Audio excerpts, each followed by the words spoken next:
started in '89, in the basement of a row house in Overbrook Park. We were just kids, practically inseparable. He had the grin, the big ideas. When they asked me for a name, I told them, call it Anonymous. Anonymous? Every time... Anonymous started as a secret society in the basement den of an Overbrook Park row house. I was recruited, and I picked the name. Call the group Anonymous, and every legitimate use of the word becomes suspect, lost in the... Anonymous started as a secret society in the basement den of an Overbrook Park row house. I was recruited, and I picked the name. Call the group Anonymous, and every legitimate use of the word becomes suspect, lost in the statistical fog. At 7, I pulled it off the library shelf. John McPhee's A Curve of Binding Energy. Inside was a step-by-step way to safely refine weapons-grade uranium, $400 of hardware store parts.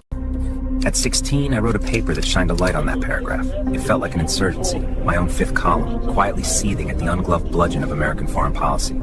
Night after night. When I was 16, I drafted 2 atomic bombs and a rough neutron weapon. Just diagrams in a notebook, but they worked on paper. Then the school asked for a physics demo. I asked for $400.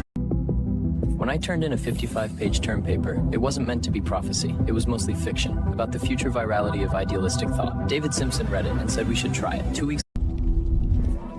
I knew firsthand how damaging and toxic a cult can be. For years, they told us who to trust, what to feel. The moment I sneaked away, I thought the world might swallow me. When we left, the Cult Awareness Network were the only ones who tried to help us. When Scientology sued them into bankruptcy, I lost my goddamned mind.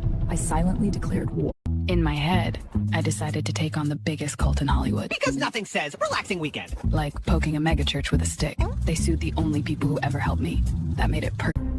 At 7, I pulled it off the library shelf. John McPhee's A Curve of Binding Energy. Inside was a step-by-step way to safely refine weapons-grade uranium, $400 of hardware store parts. I used to play a lot of Hack.World and Cyberpunk 2020. For some reason, every time I had to roll a D100, it landed on 98. Every single time. Same number I got on my atomic bomb paper back in college. They called me OG Anonymous.